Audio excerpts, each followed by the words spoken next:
Kita berada di Inggris tahun 1942.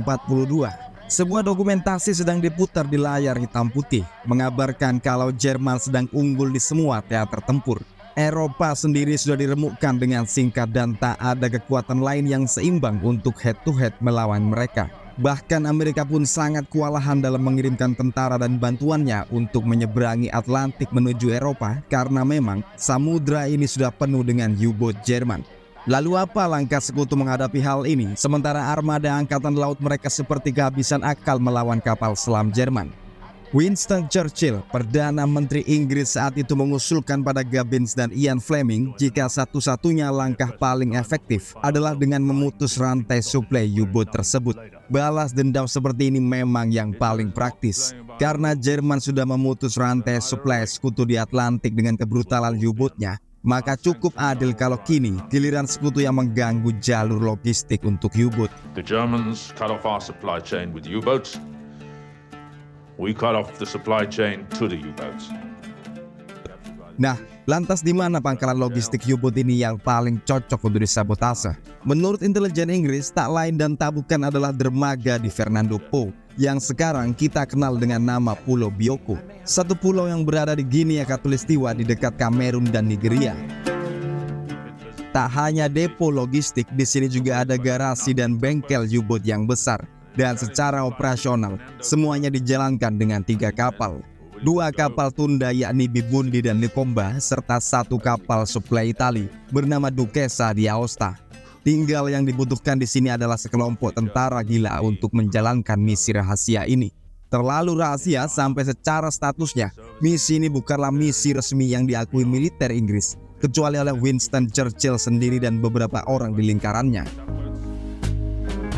Dan yang diusulkan pertama kali adalah nama Mayor Gus March Phillips yang dari borgol di tangannya, kita paham dia lebih cocok dibui daripada dikirim dalam sebuah misi. Brigadir Colin Gabbins pun lantas mengenalkannya pada sosok Richard Heron yang sudah akrab dengan situasi Pulau Fernando Po. Ia adalah pengusaha terkenal di sana dan memiliki rumah judi yang biasa dikunjungi oleh perwira Nazi. Lalu dengan Marjorie Stewart, seorang aktris dan penyanyi yang selama 2 tahun ini ia bekerja sama dengan intelijen Inggris, dan dalam misi sekarang ini, ia akan berperan sebagai dealer emas dari Amerika yang bertujuan untuk menggoda perwira komandan pulau.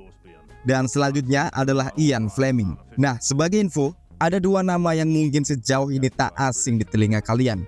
Pertama adalah Ian Fleming, sosok yang sama dengan penulis fiksi agen rahasia James Bond. Dan Colin Gabbins sendiri adalah sosok yang biasa dipanggil dengan M, yang juga selalu muncul dalam kisah-kisah James Bond.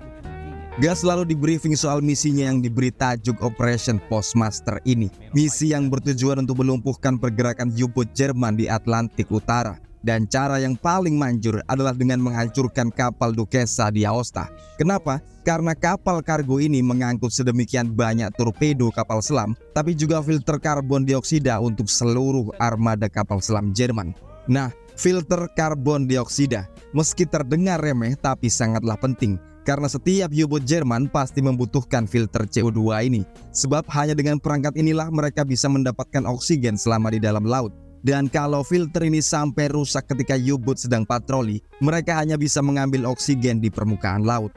Dan semuanya pun tahu U-boat yang berada di atas laut dan bukan di dalamnya sama juga bohong dan akan jadi makanan bagi destroyer dan pesawat sekutu. Dan gentingnya misi ini adalah Kriegsmarine atau Angkatan Laut Jerman akan memindah pangkalan logistik U-boat ini dalam waktu 44 hari ke depan. We have 44 days before the Nazis move their operation. We won't find them again.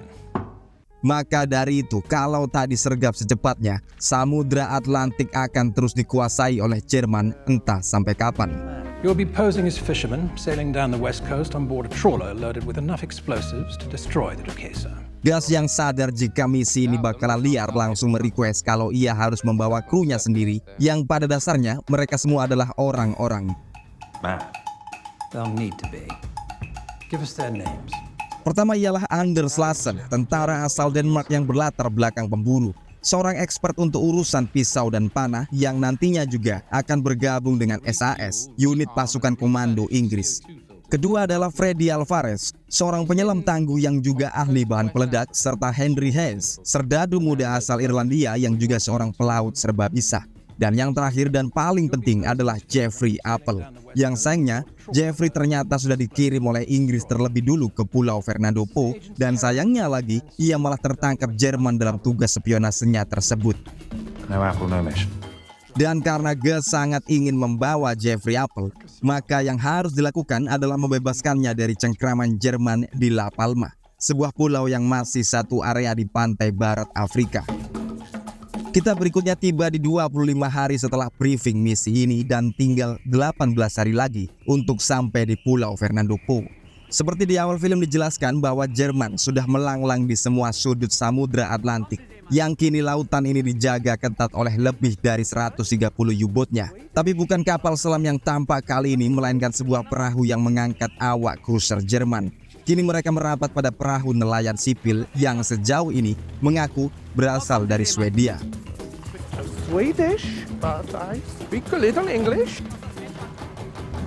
All are welcome. All are welcome. Dengan taktis kadet muda Kriegsmarine Jerman ini memeriksa seluruh sisi kapal. Tak ada yang mencurigakan di sini kecuali dua orang berbadan gempal yang mengaku sedang mencari ikan. Dan uniknya, sama sekali tak menunjukkan rasa takut pada angkatan laut Jerman. You're in trouble now. You're a naughty boy. Come, we have lots to Take your dirty hands off me! Dan karena merasa dilecehkan, perwira Jerman ini memutuskan untuk membakar kapal dan memaksa kedua pelaut ini untuk berenang pulang kalau tak mau terpanggang di atas perahu. Kerosin pun langsung disiramkan dan perwira ini terus-menerus mengancam. Namun belum sempat api menyala,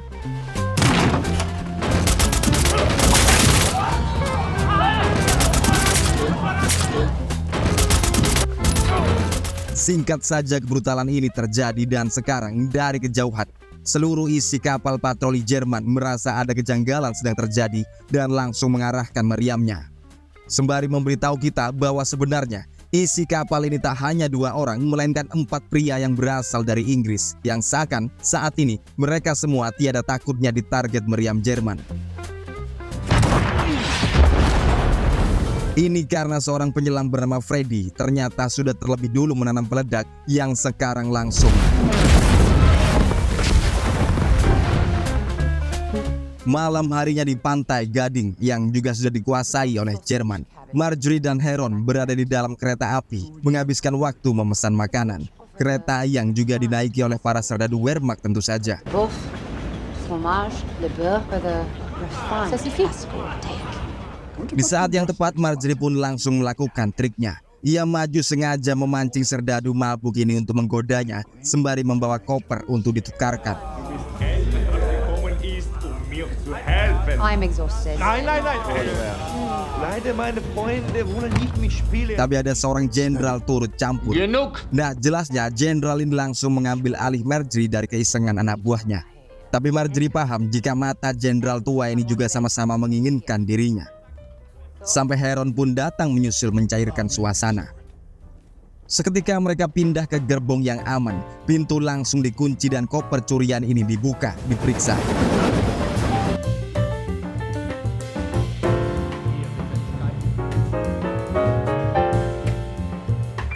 Kita balik ke perahu sejenak. Gus ternyata mengajak kru besutannya ini tanpa memberitahu mereka terlebih dulu. Barulah sekarang Gus membeberkan kalau misi ini sama sekali tidak resmi atau bisa dikatakan juga ilegal. Ini artinya kalau mereka ditangkap oleh Inggris, mereka akan dipenjara. Dan lebih parah lagi kalau mereka ditangkap oleh Jerman, berarti sama dengan mati. Namun sebelum melakukan tugas tak resmi yang utama, mereka harus melakukan tugas yang juga tak resmi yang paling pertama, yakni membebaskan Jeffrey Appleyard dari La Palma. Kita menuju Inggris di kantor Special Operation Executive di London. Pesan diterima dari Heron, menyatakan isi perut kapal Duquesa di Aosta yang ternyata mengangkut 10.000 filter CO2, 5.000 ton diesel dan 400 torpedo kapal selam. Jelas sudah jika inilah yang harus dihancurkan untuk melumpuhkan ratusan U-boat yang tersebar di Atlantik. Di posisi Perdana Menteri Churchill, di luar harapannya, sekarang malah muncul wacana untuk menyerah pada Jerman. Bukan rakyat sipil yang meminta, tapi malah para petinggi militer yang seperti sudah kehilangan semangat dalam menghadapi kekuatan militer Jerman. He has more bombs, more men, more machines. Tapi bagi Churchill, menyerah pada Jerman adalah pilihan yang super ngawur. Baginya, Hitler adalah orang gila sepenuhnya. Tak mungkin bisa diajak kompromi sama sekali. Dan bahwa yang dibutuhkan Inggris saat ini hanyalah cara agar bantuan dari Amerika aman lancar dalam melintasi Atlantik tanpa harus ditorpedo oleh U-boat Jerman. Dan Inggris perlu bantuan ini agar bisa tetap bertahan dalam gempuran tanpa harus kelaparan. Begitu beres menghadapi para birokrat dan jenderal pengecut tersebut, Churchill bertemu dengan M dan Ian Fleming yang mengantarkan dokumen manifest isi kargo kapal Duquesa di Aosta yang memang ternyata harus dihancurkan untuk kemaslahatan sekutu di Samudra Atlantik. Situasi di dekat La Palma, Gus mengatur taktik untuk membebaskan kawannya, Jeffrey, yang rencananya bakal dilakukan pada malam hari guna mengelabui 60 sipilnya.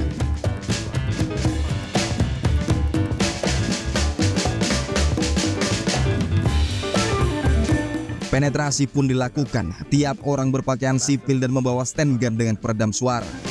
Siang ini mereka berniat mensurvei tiap spot yang berbahaya. Dan meski kecil, kamp penjara khusus ini tampak kokoh tanpa celah. Dan apes betul bahwa bukan HIRA atau SS, mereka juga akan menghadapi Gestapo yang sudah ngumpul di sini.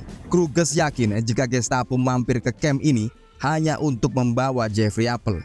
Dan kalau sudah ada di tangan Gestapo, tak ada yang bisa menjamin nasib Jeffrey. Maka dari itu, misi ini tak mungkin dilakukan di malam hari, tapi sekarang juga. Namun belum mereka beranjak,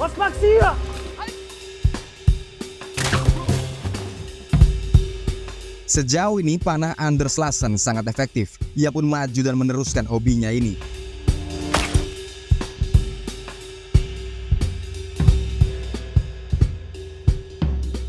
Pagar kawat segera dipotong, kru dibagi dua dan langsung saja mereka semua menggila.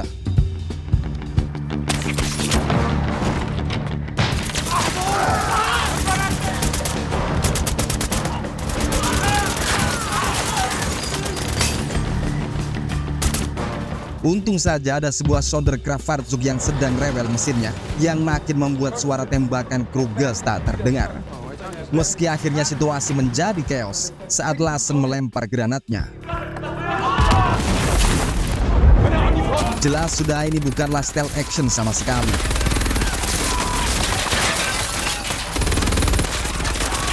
Sementara Gus sudah mengamankan situasi di lapangan, Lassen membabi buta di dalam bunker tempat Jeffrey Apple ditawan.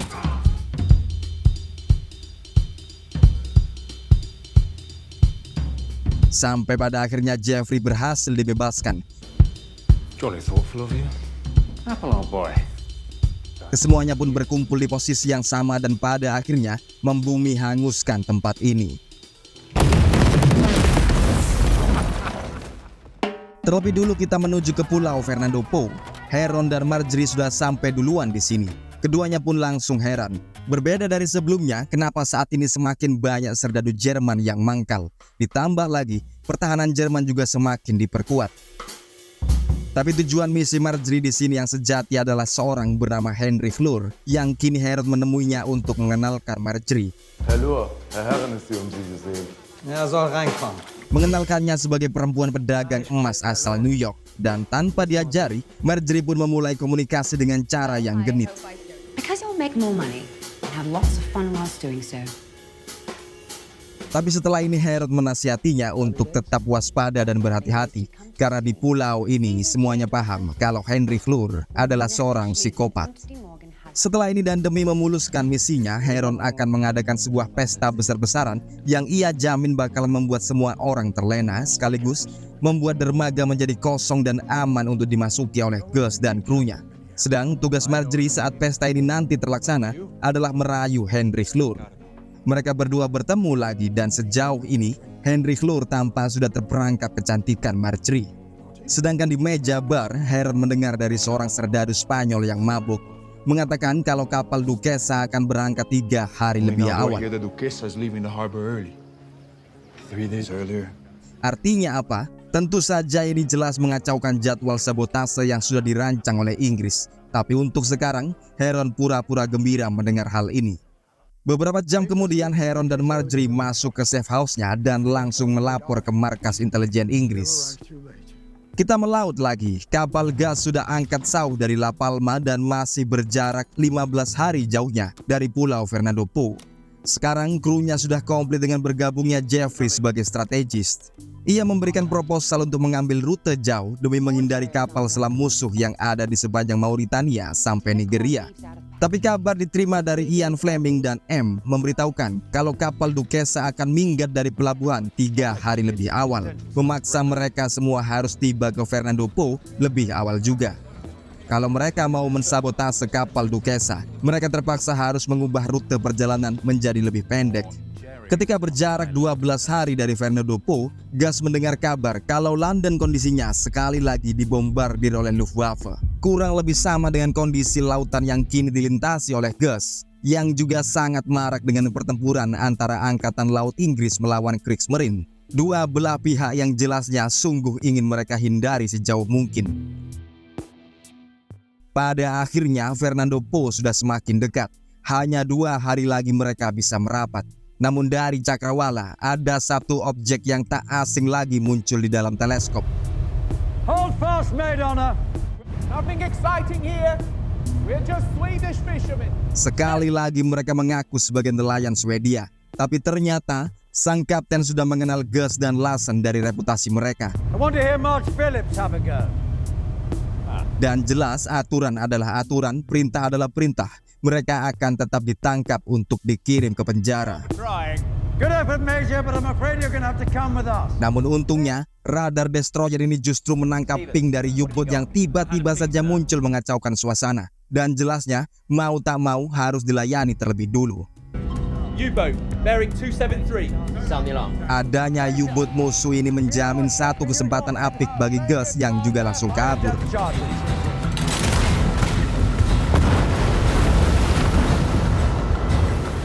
Sedang esok harinya di Fernando Po, Heron membawa Marjorie menemui Camp Billy, seorang bangsawan lokal, seorang bajak laut, juga pangeran yang pernah sekolah di Inggris, tapi sekaligus bos preman di sini yang jelas memiliki pasukannya sendiri. Nah, rencananya Bor, karena Heron tak yakin kalau kru Gus bisa datang tepat waktu, ditambah lagi dengan situasi Fernando Po yang saat ini diduduki oleh ratusan tentara Wehrmacht juga SS, ia akan meminta tolong pada geng Camp Billy untuk membantu misi rahasia Inggris ini yang lantas dijawab.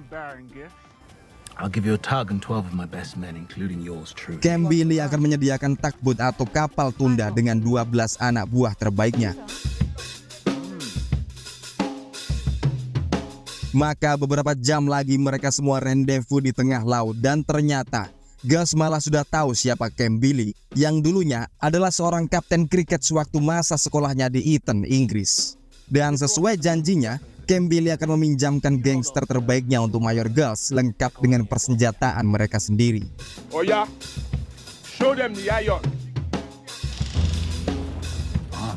Tentu saja ini masih ditambah insentif khusus dari Raja Inggris kali ini, komplit dengan janji pemberian gelar kebangsawanan Inggris. His Majesty's government was handing out titles. You're already a prince, old boy.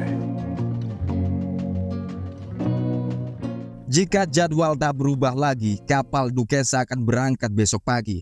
Heron sendiri saat ini menyiapkan peledak, lalu beredar masuk diam-diam ke gudang pembangkit listrik dermaga, lantas menanamnya di salah satu generator.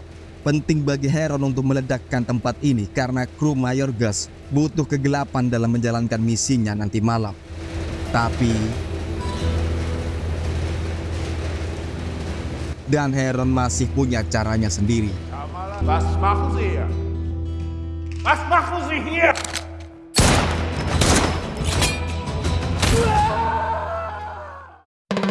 Malam hari tiba dan pesta yang direncanakan oleh Heron berjalan mengasyikkan. Kasino ini meriah dengan seluruh partisipan memakai kostumnya masing-masing.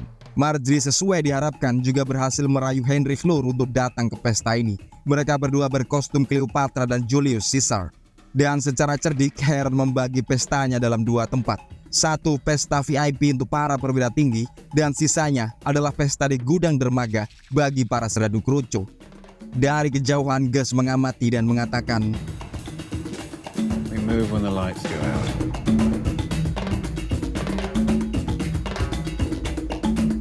Dan di dalam pesta setelah keduanya bertemu, Heron mengatakan ledakan akan segera terjadi 30 menit lagi. Tapi kabar baik ini disusul dengan kabar buruk ketika Kapten Duquesa bertemu dengan Henry Clure dan langsung mengolok-oloknya karena sudah memodifikasi kapal Duquesa secara ugal-ugalan dengan menambahkan pelat baja tebal sebagai armor tambahan. Info mulut ke mulut dan sampai ke telinga Heron yang kebingungan. Ini semua sungguh percuma sekarang. Tak ada peledak yang sanggup menenggelamkan Duquesa dengan armor barunya. Heron pun akhirnya langsung melesat keluar menuju safe house-nya.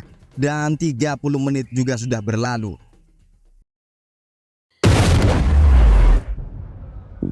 Dermaga ini langsung padam total. Tapi Sandi Morse berkedip di kejauhan memberi tanda. Disusul panggilan radio tiba-tiba masuk, memberitahukan kalau kapal Duquesa sudah semakin sakti sekarang. Tak mungkin bisa dikaramkan dengan peledak sederhana. Sementara itu di Inggris, masalah tersendiri menghinggapi Ian Fleming dan M, yang karena ulah sersan operator radio ini, misi rahasia Churchill malah dipergoki oleh petinggi militer yang lain, termasuk Admiral Pound sendiri. Salah satu yang merayu Churchill di awal film agar mau menyerah pada Jerman. Tapi tentu saja ini sama sekali tak diindahkan oleh Mayor Gus. This is Admiral Pound giving you a direct order. Please, fuck off.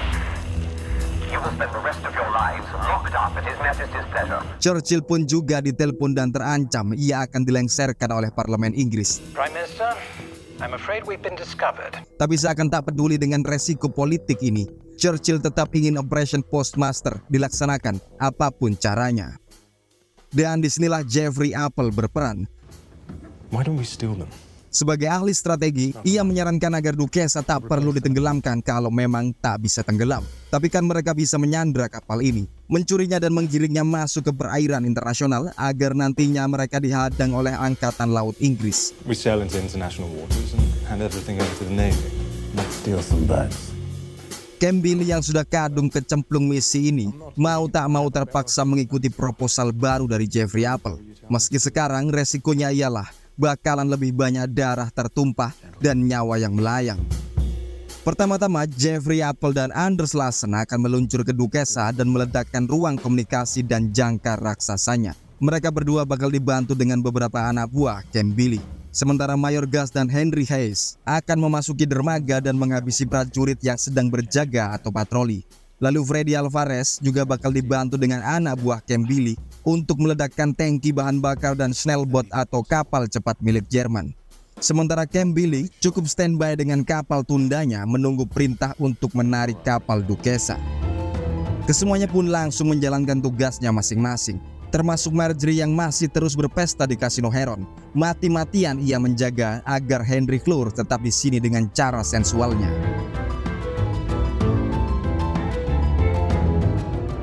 Takbot Campbell merapat pelan, mengirimkan Jeffrey Apple dan Lassen ke dek Duquesa yang langsung beraksi. Dan sementara Jeffrey Apple di atas, Lassen turun dan menempelkan peledaknya ke rantai jangkar raksasa ini. Dan di dalam kapal, Jeffrey Apple mempenetrasi tiap ruangan, mencari pusat komunikasi kapal untuk langsung menghancurkannya. Sekaligus membuat alarm kapal berbunyi lantang. Tak kalah perang, Anders Lassen pun ikutan nyemplung ke dalam, langsung membantu Jeffrey Apple dengan panahnya.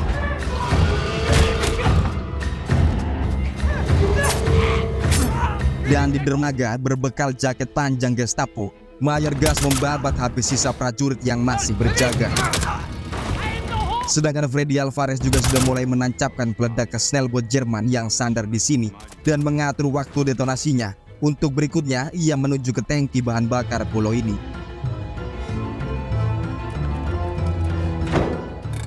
Sejenak kita tengok kasino sekali lagi. Saking merasa keasikan dan tanpa sadar, satu kesalahan dibuat oleh Marjorie yang malah mengucapkan kata-kata bahasa Yiddish atau Yahudi.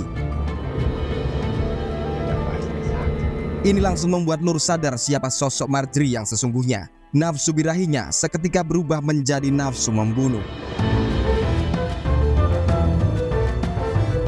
Dan setelah melaksanakan tugas menancapkan peledak di tangki bahan bakar, Freddy Alvarez pun bertemu dengan Mayor Gus dan Henry.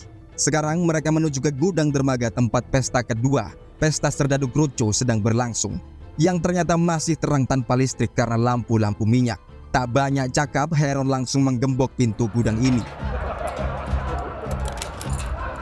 Setelah ini, Gus membawa anak buahnya kembali ke kapal tunda Camp Billy. Ini bersamaan dengan selesainya tugas Jeffrey, Apple, dan Lawson, dan kesemuanya kini sama-sama menunggu meledaknya jangkar Duquesa.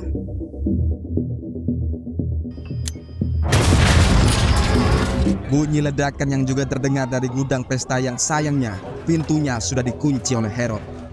Selesai pesta, Henry Fleur yang sudah mengetahui bahwa Marjorie ialah mata-mata musuh langsung membawanya ke pesta VIP-nya sendiri. VVIP tersembunyi dan privat di ruangan rahasianya yang membuktikan pula pada kita bahwa Lure tak hanya psikopat tapi juga masokis.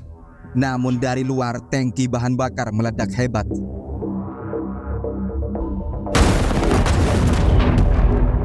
Seluruh Fernando Po terjaga sekarang. Alarm berbunyi nyaring. Jerman sekarang tahu mereka sudah diserang dan kapal Duquesa malah sudah dikuasai oleh musuh, membuat semua kadet Kriegsmarine berlarian mengejar ke arah dermaga. Dan takbot Camp Billy mulai menarik kapal Duquesa, pelan tapi pasti, ingin melarikan diri dari kekisruhan di pulau ini, berkebalikan dengan kru Mayor Gus yang malah ingin ikut dalam kekisruhan.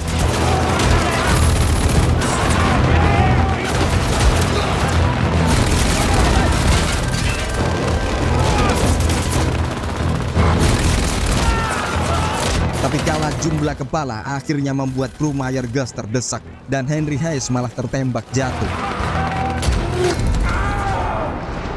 Meski yang penting kapal Duquesa bisa menjauh dari sini. Dan tak pelak sesaat kemudian, para perwira penting Jerman datang merapat ke dermaga, menyaksikan dengan mata kepalanya sendiri bagaimana kapal suplai U-boat mereka dibawa lari oleh kelompok misterius. Dengan santai, Lure yang masih tetap menggunakan kostum Caesar ini memerintahkan agar mengejar Duquesa dengan beberapa snailboat alias kapal cepat mereka. Kapal cepat yang kini juga semuanya justru ikutan meledak hebat.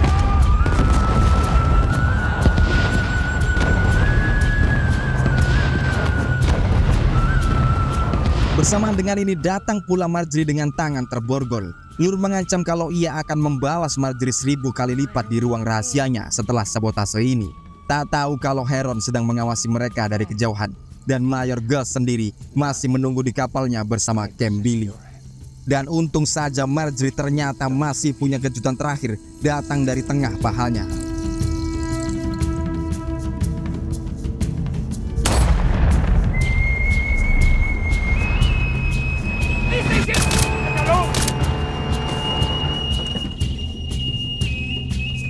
Dan beberapa menit setelah ini, sebuah kapal patroli kecil milik Jerman mengirim sandinya menandakan kalau Heron dan Marjorie keduanya berhasil selamat.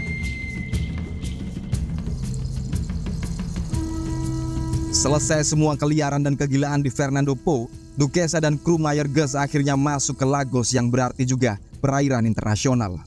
Mereka lantas mengkontak destroyer Inggris sembari menjanjikan bertonton pasokan Jerman yang pasti akan menarik perhatian pemerintah Inggris.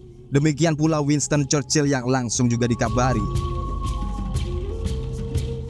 Hari sudah beranjak siang saat Gus merapat ke destroyer Inggris dan malah langsung ditahan oleh angkatan lautnya. Ia pun akhirnya memilih pasrah dan menyempatkan berpamitan pada pangeran alias bajak laut Camp Billy.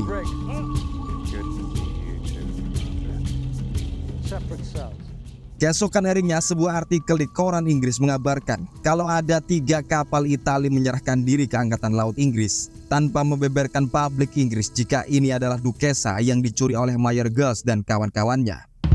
Sebulan kemudian di penjara militer Aldershot, semua protagonis misi rahasia Churchill akhirnya bertemu dengan big boss mereka sendiri, Winston Churchill, pria yang bertanggung jawab atas semuanya ini. Ia menginformasikan kalau sekarang pasukan Amerika sudah menginjakkan kakinya ke tanah Inggris, siap membantu Inggris untuk melindungi rumahnya. Ini artinya Samudra Atlantik sudah sangat aman untuk dilintasi oleh armada sekutu, sembari muncul satu persatu jamuan makan ala restoran mewah yang khusus diperuntukkan bagi semua kru Mayor Gus March Phillips. Lebih jauh, Churchill mengisyaratkan setelah ini sebaiknya didirikan pula Ministry of Ungentlemanly Warfare. Dan terakhir, mulai sekarang, Mayor Gus dan anak buahnya direkrut pribadi untuk bekerja langsung di bawah perintah Winston Churchill. From now on, they work for me.